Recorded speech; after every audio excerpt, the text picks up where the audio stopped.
వి gold trusted gold buyers మీరు తాకట్టు పెట్టిన బంగారాన్ని విడిపించి ఈ రోజు ఉన్న మార్కెట్ ధరకు కొనబడను 7771077720.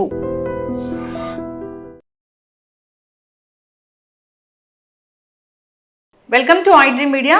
సో జనరల్గా సంక్రాంతి వచ్చేసింది. అందరూ ఏంటంటే సంక్రాంతి అనగానే ఆ హాలిడే మోడ్లో ఉంటారు, ఆ ఫెస్టివ్ మోడ్లో ఉంటారు, ఆ వైబ్ ఉంటుంది. సో ఈ లైఫ్ స్టైల్ డిజార్డర్స్ ఉన్న వాళ్ళు అసలు పట్టించుకోరు, ఈవెన్ ట్యాబ్లెట్స్ కూడా వేసుకోరు. బీపీ, షుగర్, థైరాయిడ్ ఇలాంటి ఇష్యూస్ ఉన్న ఆ 3-4 రోజులు మాత్రం అసలు ఏం పట్టించుకోకుండా అన్ని రకాల ఫుడ్స్ అన్ని ఎంజాయ్ చేస్తూ ఉంటారు.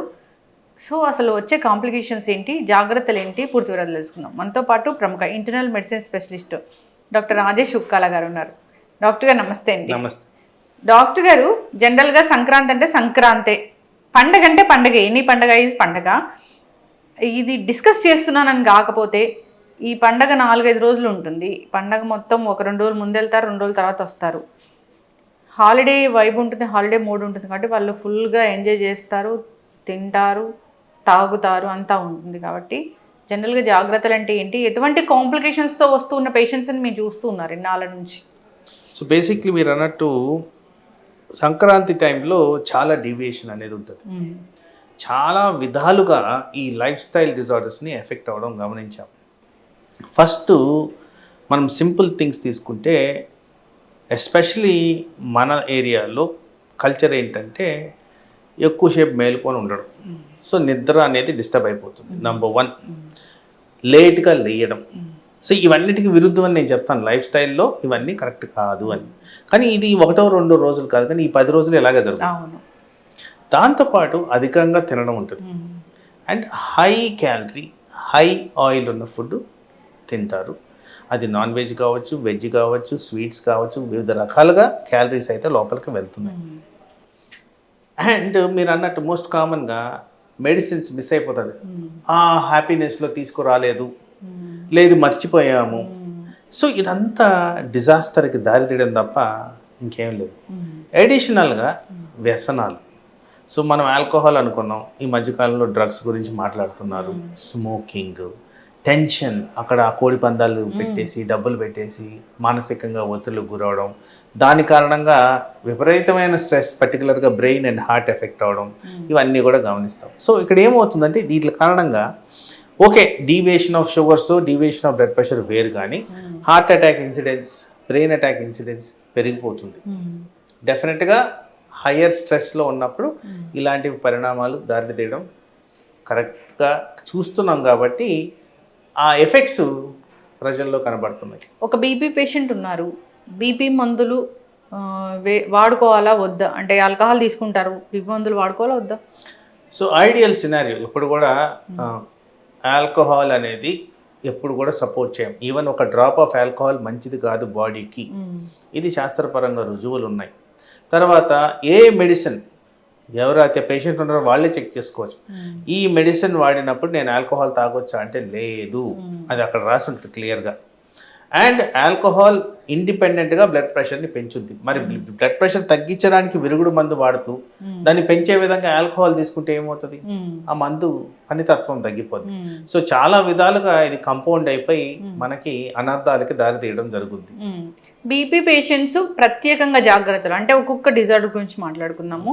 బీపీ పేషెంట్స్ మందులు వేసుకునే విషయంలో జాగ్రత్తలు, ఆల్కహాల్ తీసుకునే విషయంలో జాగ్రత్తలు, ఫుడ్స్ విషయంలో జాగ్రత్తలు, నిద్ర విషయంలో జాగ్రత్తలు ఏముంటాయి డాక్టర్ గారి? ఖచ్చితంగా ఏం పాటించాలి అసలు? వాస్తవానికి మీరు అన్నట్టు ఇవన్నీ కూడా లైఫ్ స్టైల్ డిజార్డర్స్. సో ఇండివిజువల్గా ఎవ్రీ డిజీజ్ మనకైతే లైఫ్ స్టైల్ ఎప్పుడైతే మారిపోతుందో ఎవ్రీ డిజీజ్ అనేది ఎఫెక్ట్ అవుతుంది. ఇక్కడ వచ్చే తేడా ఏంటంటే బీపీ అనగానే సాల్ట్ ఎక్కువ తినకూడదు అట్లని చెప్పి షుగర్ పేషెంట్స్లో సాల్ట్ మంచిదని కాదు, దాంట్లో కూడా ప్రాబ్లమే. కాకపోతే డెఫినెటివ్గా ఎవిడెన్స్ ఉన్నది బీపీ అనేది సాల్ట్కి కనెక్షన్. సంక్రాంతి టైంలో సాల్ట్ కన్జంప్షన్ హెవీగా ఉంటుంది అది. అలాగే షుగర్ గురించి మాట్లాడితే ఇంక మనం మాట్లాడిన అవసరం లేదు, అంత స్వీట్స్ తయారవుతాయి, మనందరికీ తెలిసిన విషయమే. అలాగే ఒకటో కొద్దో తినేస్తారు, ఎంత కంట్రోల్లో ఉన్నా కానీ డెఫినెట్గా తింటారు. దెన్ ఈ రెండుటి కంపోజిషన్లో ఆల్కహాల్ ప్రిటీ బ్యాడ్. చాలా ఎక్కువగా ఈ మందులు పనిచేయకపోవడం తత్వం కానివ్వండి, లేదు ఈ డిజీజ్ని పెంచే తత్వం కానివ్వండి తరచుగా గమనిస్తాం. సో అది ఎఫెక్ట్ అవ్వడం చూసాం. తర్వాత స్మోకింగ్, ఈ స్ట్రెస్ వల్ల చాలా మంది స్మోక్ చేస్తారు. సో మనందరికీ తెలిసింది ఏంటి, స్మోకింగ్ వల్ల వివిధ రకాల అవయాలు ఎఫెక్ట్ అవుతాయి. క్యాన్సర్ అనేది లాంగ్ టర్మ్, కానీ షార్ట్ టర్మ్లో హార్ట్ అటాక్ దారితీయచ్చు, బ్రెయిన్ అటాక్ దారిచ్చు. ఇక్కడ 2 components, blood pressure and sugar, 2 కూడా risk factors for heart attack, brain attack. అవి కూడా ఎఫెక్ట్ అవుతాయి. బాగా బీపీ పెరిగిందంటే స్ట్రోక్ వచ్చే అవకాశం ఉంటుంది. డెఫినెట్గా స్ట్రోక్ అనేది వస్తుంది. అది హార్ట్కా బ్రెయిన్కా అనేది ఇండివిజువల్ బట్టి డిసైడ్ అవుతుంది. అండ్ మోస్ట్ ఇంపార్టెంట్గా ఇవన్నీ culminating into high cholesterol levels, పర్టికులర్గా ట్రైగ్లిజరైడ్స్. ఇలాంటివి పెరిగినప్పుడు ఏ సిస్టమ్ అయినా ఎఫెక్ట్ అవుతుంది. ఎనీ సిస్టమ్, అది లివర్ కావచ్చు, కిడ్నీ కావచ్చు, బ్రెయిన్ కావచ్చు, హార్ట్ కావచ్చు. కొలెస్ట్రాల్ లెవెల్స్ బాగా పెరగంగానే బ్లడ్లో మందంగా ఉండే తత్వం పెరిగిపోద్ది, కాబట్టి ఈజీగా క్లాట్ అయ్యే తత్వం పెరుగుద్ది, బ్లాక్ చేస్తుంది. ఆ వెజల్ ఎక్కడ బ్లాక్ అయితే ఆ అవయం ఎఫెక్ట్ అవ్వడం, డ్యామేజ్ అవ్వడం జరుగుతుంది. ఈ చలి కూడా ఇంకా దానికి తోడవుతుంది డాక్టర్? డెఫినెట్గా అది యాడ్ అవుతుంది. చలికాలంలో హార్ట్ అటాక్స్ ఇన్సిడెన్స్ ఎక్కువ ఉంటుంది అంటారు చూసారు, అది డెఫినెట్గా యాడ్ అవుతుంది. సో ఇలా పలు విధాలుగా మనకి అనర్థాలు చేకూరే విధంగా మనము ఆ స్టైల్ని అడాప్ట్ చేసుకుంటున్నాం, కాబట్టి దాన్ని మార్చుకోవడం ముఖ్యం. ప్రజల్లో అందరూ మనం అసలు ఆలోచించాల్సిన విషయం ఏంటంటే, తప్పనిసరిగా మందులు వేసుకోండి, టైం పద్ధతులు మెయింటైన్ చేయండి. 1, 2, 3 రోజులు కాదు. దానివల్ల ఎవరికి అనార్థాలు వస్తాయో ప్రిడిక్ట్ చేయడం కష్టం, కాబట్టి ఇది ఒక సిస్టమాటిక్ వే ఆఫ్ మేనేజ్మెంట్ని గమనించుకోవాలి, చేయాల్సిన అవసరం అయితే ఉంది. ఒక రోజు బీపీ టాబ్లెట్ వేసుకోకపోతే ఏమవుతుందిలే అనుకునే వాళ్ళకి ఏం చెప్తారు? ఆ ఒక్క రోజు బ్లడ్ ప్రెషర్ బాగా పెరిగి మీకు బ్రెయిన్ అటాక్ వస్తే ఏమవుతుంది, జీవితకాలం సఫర్ అవుతారు. సో అందుకోసం అలాంటి రిస్క్ తీసుకోవద్దు, అది తీసుకోవాల్సిన అవసరమే లేదు. చిన్న టాబ్లెట్ వేసుకుంటే ఇంత పెద్ద రోగం రాకుండా మనం కాపాడుకోవచ్చు. ఇప్పుడు జనరల్గా కూడా షుగర్ టాబ్లెట్స్ అంటే తినక ముందు వేసుకునే టాబ్లెట్సే కదా, అసలు టైమింగ్స్ పాటించరు. షుగర్ టాబ్లెట్స్ వేసుకునే విషయంలో జాగ్రత్తలు ఏం తీసుకోవాలి? ఒకవేళ తిని వేసుకున్న ఏం ప్రాబ్లం లేదా డాక్టర్ గారు? గుడ్డిలో మెల్ల అంటారు. సో టాబ్లెట్ అనేది వేసుకోవడం ఎప్పుడైనా అది కరెక్ట్, కాకపోతే పద్ధతి ప్రకారం వేసుకున్న దానివల్ల మనకు అడ్వాంటేజెస్ ఎక్కువగా ఉంటాయి, కాబట్టి ఆ విధంగా వేసుకోవడం మోర్ ఇంపార్టెంట్. బట్ ఒకవేళ మిస్ అయింది కదా అని పక్క రోజు కోసం వెయిట్ చేయకండి, ఇమీడియట్గా గుర్తు రాగానే వేసేసుకోండి టాబ్లెట్. కాస్త కూస్త ఎఫెక్ట్ అయితే మనకి రీచ్ అవుతుంది. థైరాయిడ్ కోసం, థైరాయిడ్ డిజీజ్ అనేది చాలా స్లో యాక్టింగ్ డిజీజ్. సో దానివల్ల ఎక్కువగా ప్రాబ్లం రాకపోవచ్చు, పర్టికులర్గా సంక్రాంతి గురించి మాట్లాడుతున్నాం కాబట్టి. కానీ అలా అని చెప్పి దాని మీద కాన్సన్ట్రేషన్ తగ్గదు. రెగ్యులర్గా వేసుకోండి, ఎంటీ స్టమక్ మీద వేసుకోండి.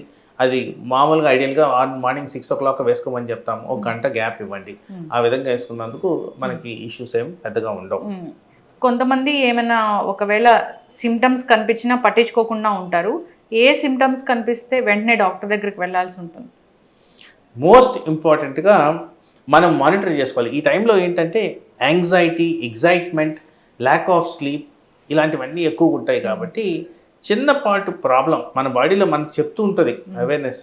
సపోజ్ చిన్నగా గుండె దడగా వచ్చింది, ఛాతిలో నొప్పి వచ్చింది, తల తిరిగింది, వీటిలన్నిటి కూడా వెంటనే మనం ఇప్పుడు అందరి దగ్గర డివైజెస్ ఉన్నాయి, ఒక్కసారి చెక్ చేసుకొని చూడండి ఇది నార్మల్ రేంజ్లో ఉన్నాయా లేవా. అది బీపీ కావచ్చు, హార్ట్ బీట్ కావచ్చు, షుగర్ కావచ్చు, ఏది ఏమైనా కానీ అలా నెగ్లెక్ట్ చేయడం అనేది తప్పు. చాలా మటుకు 160 కదా బ్లడ్ ప్రెషర్ ఏం కాదులేండి అనుకుంటారు. అది ఒకసారి 200 దాటిందంటే మనకు ప్రాబ్లమే వస్తుంది. ఆ దాటక ముందే మీరు ఇమీడియట్ చర్య తీసుకోవడానికి ఆ బ్రీతింగ్ స్పేస్ అనేది మన బాడీ చెప్తుంది.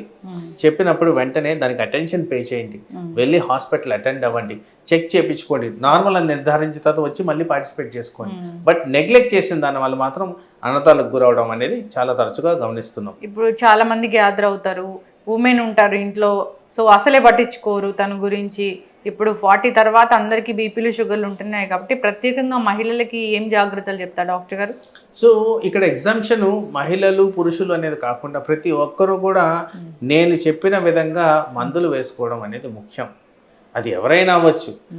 ఆ ఎగ్జైట్మెంట్ అనేది వాళ్ళకి ఒక్కరికే అని కాదు, వీళ్ళకి కూడా ఇంట్లో బంధుమిత్రులు వచ్చారు, ఆ పండగ ప్రభావం అనేది వాళ్ళ మీద ఉంటుంది. Same amount of consumption of food కానివ్వండి, ఇవన్నీ ఉంటాయి. కాస్త వ్యసనాలకు దూరంగా ఉండొచ్చాము, కానీ మిగతావన్నీ కాంపనెంట్స్ యాడ్ అవుతున్నాయి, కాబట్టి ముఖ్యంగా మహిళల్లో యాక్టివిటీ తక్కువ ఉంటుంది. సో ఎక్సర్సైజ్ కెపాసిటీ ఇవన్నీ తక్కువ ఉంటుంది, కాబట్టి ఇది చాలా గమనించుకోవాల్సిన అవసరం ఉంది. ఆ టైంలో మీరు నార్మల్గా ఎవ్రీడే చేస్తున్న యాక్టివిటీని పాటిస్తూ కరెక్ట్గా మందులు వేసుకుంటూ అండ్ అనవసరమైన ఫుడ్స్ తినకుండా ఉంటే బెటర్. అందరికీ కుక్ చేసుకుంటూ వాళ్ళని వేరే వాళ్ళని చూసుకుంటూ ఉంటారు. వాళ్ళకు కూడా టైంకి ఫుడ్ తీసుకోవడం అనేది కూడా చాలా చాలా ఇంపార్టెంట్. ఇంకొక ఇంపార్టెంట్ అంశం ఏంటంటే మహిళలు ఎక్కువగా కుక్ చేస్తారు కాబట్టి అక్కడ ఆ వేసే పద్ధతులు ఏవైతే ఆయిల్ కానీ గీ కానీ స్వీట్ కానీ కాస్త ఆలోచించి వేయండి. బాగా రుచికరంగా రావాలనేది కాకుండా బాగా హెల్దీగా ఉండేటట్టు అవి తయారు చేసుకొని తింటే అది బెటర్గా ఉంటుందని నేను భావిస్తున్నాను. సరైన నిద్ర, సరైన మన ఫిజికల్ యాక్టివిటీ ఉండాలి. వాకింగ్ మర్చిపోకూడదు. టైంకి మందులు వేసుకోవాలి. ఎక్కువ ఫుడ్ అనేది తీసుకోకూడదు. ఏదైనా పండగ కాబట్టి 1-2 ఏమైనా టేస్ట్ చేయొచ్చేమో, కానీ దానికి కూడా జాగ్రత్తలు అనేవి ఖచ్చితంగా తీసుకోవాల్సిందే. అందరూ ఇవి ఫాలో అవ్వాలని కోరుకున్నాను డాక్టర్ గారు. ఎవరికన్నా కొంచెం బాగాలేనట్లుగా అనిపిస్తే అది పండగ ఉంది కదా రేపు వెళ్దాం కదా అనుకుండా దగ్గరలో ఉన్న హాస్పిటల్కి అయితే ఖచ్చితంగా వెళ్ళాలని చెప్తాము. చాలా చక్కటి ఇన్ఫర్మేషన్ డాక్టర్ గారు. అందరూ ఈ పండుగను ఎంజాయ్ చేయాలి. అందరూ ఈ జాగ్రత్తలు అయితే పాటించాలని కోరుకున్నాం. ధన్యవాదాలు. నమస్తే.